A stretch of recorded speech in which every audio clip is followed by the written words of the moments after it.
Muito bem, então vamos ao nosso estudo de hoje. Mas antes disso, eu quero apresentar para você um pouquinho do nosso material, do material dos Gideões. Nós temos gravado aqui na Rede Super séries de programas que você poderá tê-los em DVD, assistindo, estudando, ruminando estes ensinos, como por exemplo o nosso curso de escatologia. Isto mesmo, esse kit de escatologia com mensagens sobre o anticristo, sobre a vinda de Jesus, sobre o arrebatamento, sobre a Nova Jerusalém, sobre a construção do terceiro templo e tantos outros temas está aí neste kit de escatologia. Você pode acessar o nosso site e adquiri-lo para estudar com a sua família. Vamos então estudar o que o Senhor tem para nós hoje em família. Sabemos que Deus criou a família, sabemos que Deus estabeleceu a família, sabemos que Deus estabeleceu princípios para a família, que se obedecidos haverá paz e felicidade. Mas se não forem obedecidos, então muitos transtornos, muitas dificuldades. Nós estamos estudando e vendo um pouquinho dos lares no livro de Juízes. Passamos por alguns juízes da Bíblia, vimos um pouquinho de Sansão, de Jefté, um pouquinho de Calebe, de Otniel, mas nós queremos ver como era esta época, o que estava acontecendo em Israel nos lares comuns, nas famílias, como que eles estavam vivendo neste período, que durou um bom tempo, mais de 200 anos, o período dos juízes e o que estava acontecendo com o povo de Israel nesta época. Sabemos que o Senhor disse que se o seu povo abandonasse, deixasse os seus ensinos, que o Senhor se voltaria, que o Senhor os deixaria irem pelos seus caminhos. E exatamente isto que aconteceu. A idolatria, podemos dizer assim, a convivência com aqueles povos que ali ficaram, aquela convivência trouxe idolatria e confusão na cabeça do povo. Trouxe então o desviar-se da verdade e Israel começou a experimentar estar longe do Senhor. Todo o livro de Juízes nos mostra isso, momentos em que o povo deixava Deus e entrava em luta, em dificuldade, em opressão, nações vizinhas vinham e os dominavam, e roubavam, e matavam, e os afligiam. Então eles clamavam a Deus, o Deus de Israel, e Deus que é bondoso, e Deus que é fiel, e Deus que é misericordioso. Os perdoava, levantava um juiz e abençoava o povo com vitória sobre aquela nação opressora. Assim foi todo o livro de Juízes, até chegarmos na história de Mica, bem no final do livro de Juízes. Vamos ver? Abra sua Bíblia em Juízes, capítulo 17. Vamos ler do verso 1 ao verso 6. Diz assim: Havia um homem da região montanhosa de Efraim, cujo nome era Mica, o qual disse à sua mãe: Os 1.100 ciclos de prata que te foram tirados, por cuja causa deitavas maldições, e de que também me falaste, eis que esse dinheiro está comigo. Eu o tomei. Então lhe disse a mãe: Bendito seja do Senhor, seja o meu filho. Assim restituiu os 1.100 ciclos de prata à sua mãe, que disse: Da minha mão dedico este dinheiro ao Senhor para meu filho, para fazer uma imagem de escultura e uma de fundição, de sorte que agora eu te devolvo. Vamos parar aqui um pouquinho e ver. Aqui nós vemos uma família, ali está uma mãe, um filho já adulto, uma mãe que tinha um dinheiro que estava agarrado de alguma forma, que ela não conseguia receber, e aquele filho consegue receber aquele dinheiro, 1.100 ciclos de prata. Uma pequena fortuna, era muito dinheiro. E ele conseguiu aquele dinheiro de volta e disse à sua mãe: olha, aquele dinheiro que a senhora deitava maldição e a senhora falava tantas coisas a respeito desse dinheiro, eu consegui. Aqui está, mãe. Aqui está o dinheiro de volta. Possivelmente aquela mulher não precisava daquele dinheiro. Possivelmente aquele dinheiro era um extra. Possivelmente essa família era uma família abastada. E aquela senhora, ela não disse, nós vamos construir uma casa, nós vamos pagar nossas contas, nós vamos fazer isto ou aquilo, mas aquele dinheiro estava sobrando. Ela não tinha necessidade. Então vamos ver aqui alguns detalhes na história desta família. Primeiro, aquela senhora lançava maldições por causa do dinheiro que ela não recebia.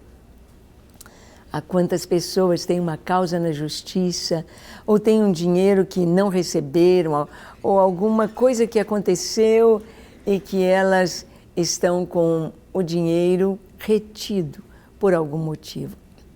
E lançam maldições, e brigam, e xingam, e acham ruim, e perdem a paz, lançando maldições.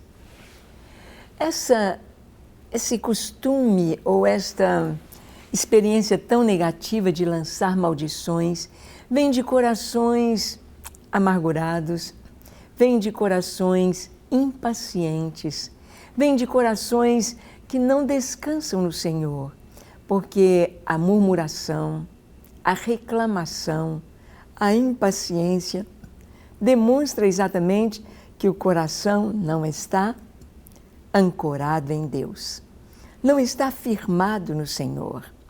Esta mulher, esta mãe, ela tinha o seu coração muito aqui na terra.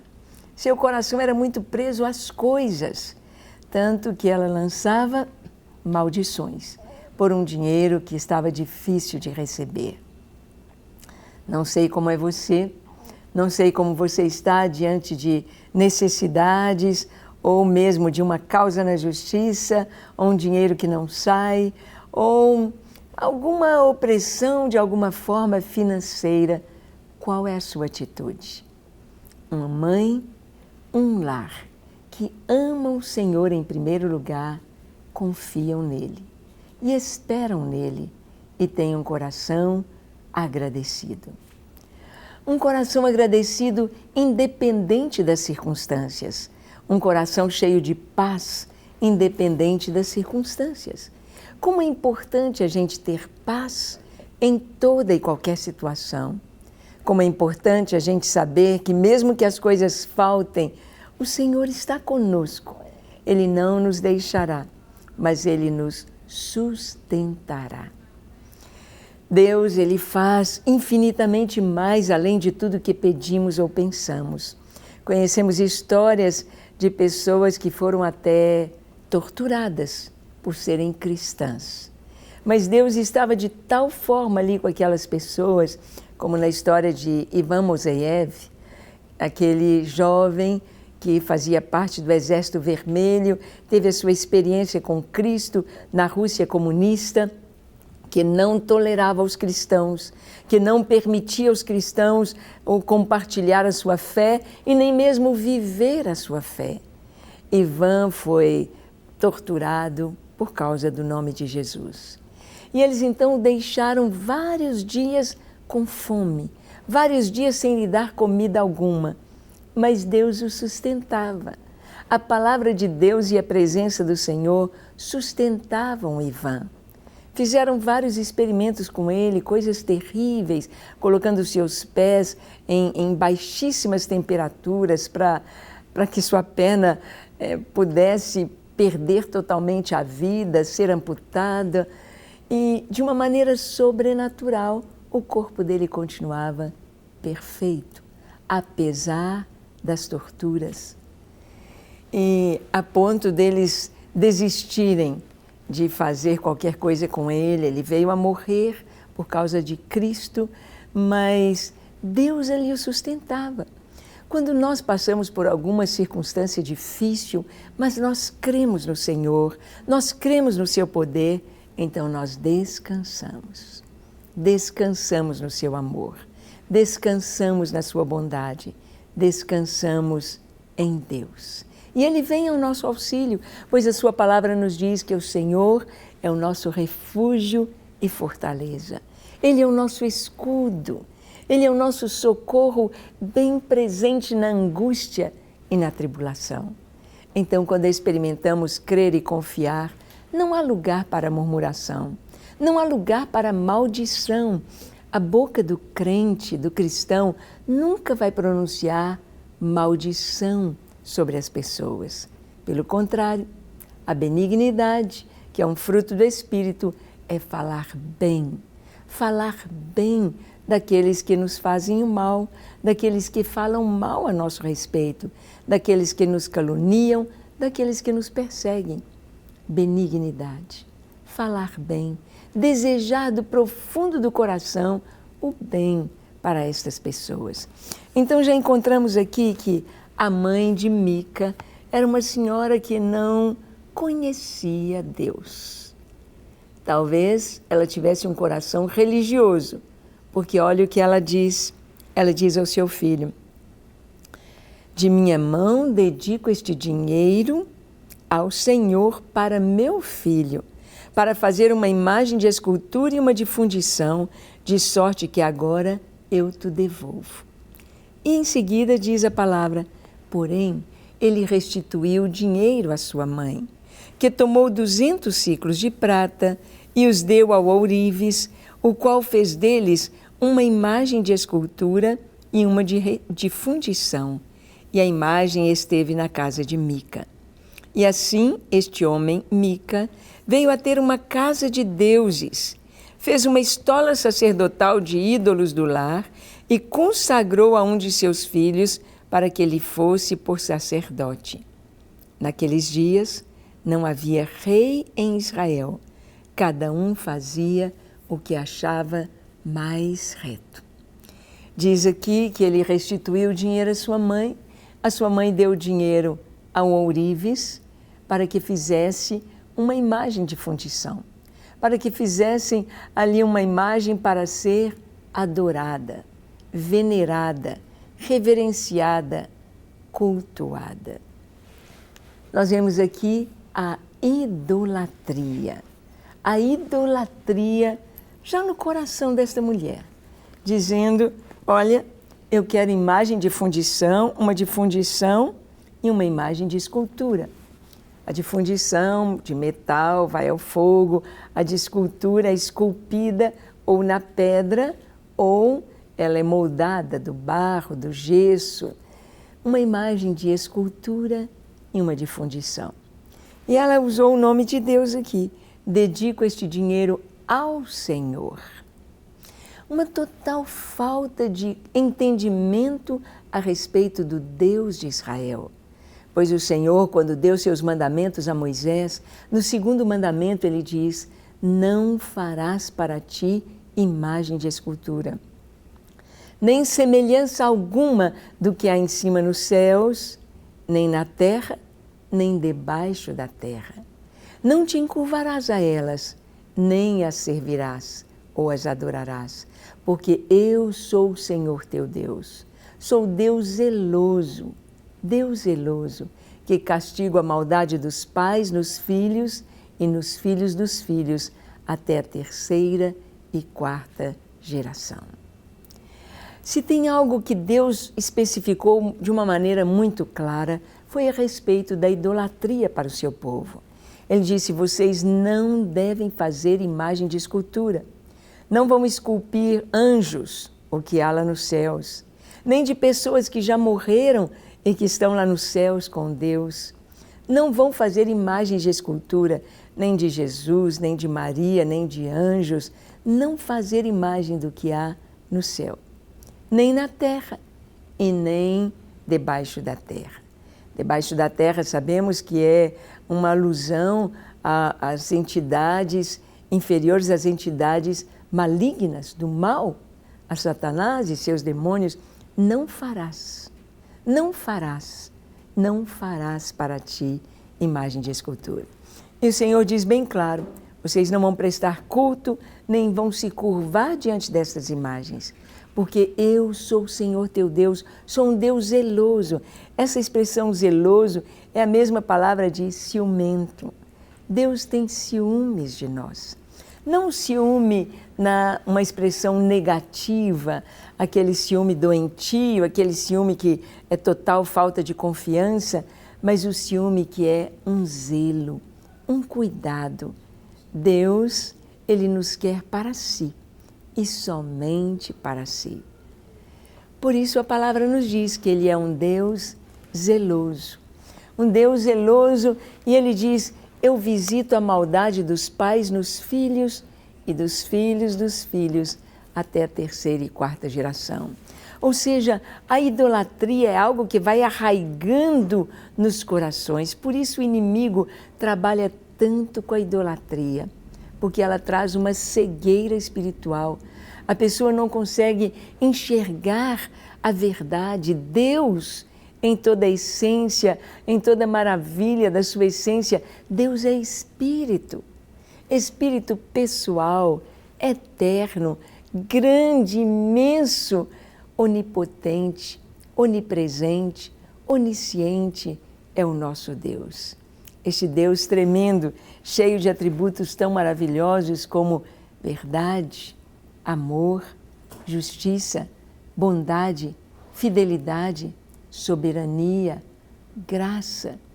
Podemos ver este Deus tão maravilhoso, de uma maneira tão linda, cobrindo com seu amor todas as suas criaturas. Mas Deus é Espírito. E Ele disse, olha, Jesus fala a respeito da verdadeira adoração, dizendo, vai chegar a hora, já chegou, quando os verdadeiros adoradores adorarão o Pai em espírito e em verdade. Adorar a Deus em espírito e em verdade. O que isso significa?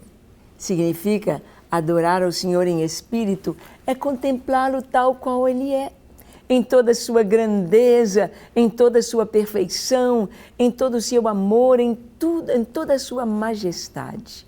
Proclamar quem Deus é adorá-lo em espírito. E adorá-lo em verdade é praticar aquilo que Ele ensina, aquilo que Ele quer. Viver a vida da maneira que Deus ensina, como Deus nos criou para viver, em santidade, em bondade, em paz, em amor, em justiça. Deus nos criou para vivermos de uma maneira perfeita e feliz. E isso significa que estamos sendo semelhantes a este Deus tão grande que nos criou. Mas Ele é Espírito. E importa que os que o adorem em espírito e em verdade. Quando as pessoas fazem imagens de escultura, jamais aquela imagem pode chegar na sombra da realidade. Jamais. Como se pode descrever um anjo? Você pode ter a imagem, a imaginação de como é um anjo, mas você vai colocar a sua imaginação, ou a imaginação do artista, ou a imaginação do artífice, mas não a realidade de como é o anjo. Como era Jesus? A cor da sua pele, a cor dos seus olhos, o corte do seu cabelo, barba, bigode. Como era Jesus? Que altura tinha Jesus? Um porte atlético, mais magro, mais alto, mais baixo, mais gordinho? Como era Jesus? Não havia máquina fotográfica, não houve nenhum artista para retratá-lo durante os seus 33 anos, exatamente para que não se fizesse imagem de escultura, não se fizesse imagem de Jesus, mas tivesse Jesus como Deus e Senhor. Tivesse Jesus como o Senhor que habita em nós pelo Espírito Santo. Não seria uma imagem para ser venerada, adorada, beijada, cultuada, mas o próprio Senhor que está conosco em espírito e em verdade. Vemos então aqui a mãe de Mica, uma mulher religiosa, mas religiosa levando a sua família, levando os seus filhos, levando a sua descendência para um caminho muito ruim, um caminho de idolatria. Quando a gente pergunta nas igrejas aos nossos irmãos qual é o primeiro mandamento que Deus deu no Decálogo, nos 10 mandamentos, quase todo mundo responde: amarás o Senhor teu Deus de todo o teu coração. Mas este não é o primeiro mandamento. Este é um resumo da primeira tábua dos mandamentos em relação a Deus. O primeiro mandamento é: não terás outros deuses diante de mim. Não terás.